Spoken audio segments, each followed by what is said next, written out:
The humble kettlebell really is the Swiss Army knife of training equipment. In one small object, you're getting access to strength and conditioning, hypertrophy, mobility training, and even cardio. The best part is that you can access all of these benefits in the same workout and sometimes even in a single exercise. So in this video, I'm going to break down my 5 favorite kettlebell exercises. These are the ones that give you the biggest return for your effort, helping you build muscle, improve conditioning, and move better. We've got to start with the kettlebell swing. Lots of exercises traditionally done with dumbbells and barbells can carry over to kettlebells nicely. But this one is unique to the kettlebell and the benefits are endless. That said, it's also the most common exercise to do wrong, and there are risks if your form isn't spot on. So let's break it down. Start with the bell on the floor in front of your feet, which should be just wider than hip width.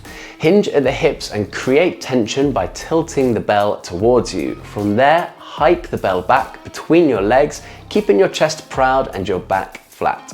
Then drive your hips forward explosively to send the bell up to around chest height. From there, let gravity pull the kettlebell back down. When your triceps connect with your ribs and the bell is around 45 degrees, hinge again and reload for the next swing. The benefits: you'll strengthen your entire posterior chain, improve conditioning, build hip mobility, and develop explosive power, all in just one move. Just make sure to avoid the classic mistakes like pulling with your arms, squatting the movement, or over hinging. Now, strengthening your legs is often overlooked, but it's the single best way to make sure you age with strength and move freely well into later life. The squat is a fundamental pattern and top tier exercise for a reason. Loading a barbell onto your back can be intimidating for beginners, and not everyone has access to a rack. The kettlebell goblet squat is a much safer, more practical solution. By holding the bell in front of your chest, you also get that added benefit of an isometric upper body hold. I like to hold the kettlebell bottoms up, upside down with the handles facing down. From there, send your hips down and back like you're sitting into a chair,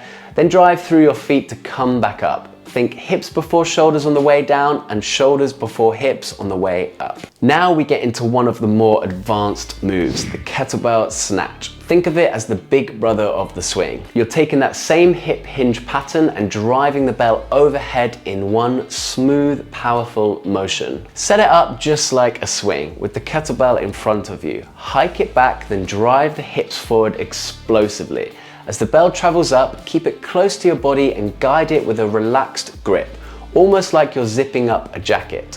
At the top, punch through the handle so the kettlebell rotates smoothly around the wrist instead of slamming into it. This one's a powerhouse exercise. Full body power, grip strength, shoulder stability, conditioning, and calorie burn all in one.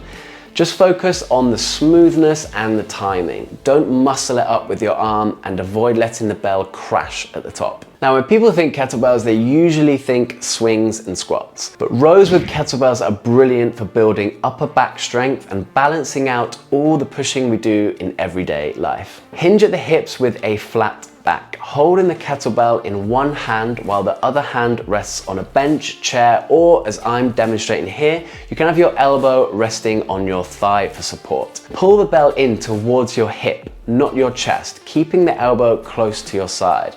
Lower it back under control and repeat.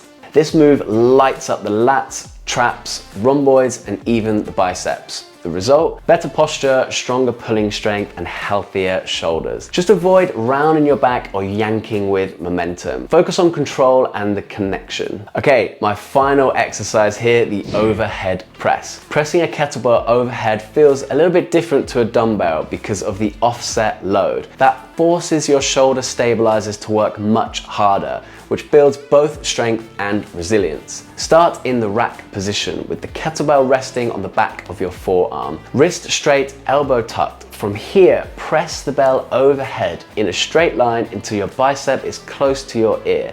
Keep your core braced and avoid arching your lower back. Lower the bell slowly and under control. This one is fantastic for building shoulders and triceps while also training overhead stability, and that carries over into loads of athletic and everyday movements. Variations like double presses, strict presses, or bottoms up presses add even more challenge and benefit. So those are my top 5 exercises: the swing, the goblet squat, snatch, the row, and the press. Between them, you've got strength, conditioning, hypertrophy, mobility, and stability covered, all with one piece of equipment. If you're new to kettlebells, focus on mastering the basics first, then progress into the more advanced lifts like the snatch. And if you want breakdowns or even full follow-along kettlebell workouts, check the links I've added at the end of this video. Kettlebells really are one of the most versatile training tools out there. Stick with these 5, dial in the form, and you'll see benefits across strength, fitness, and the way you move day to day.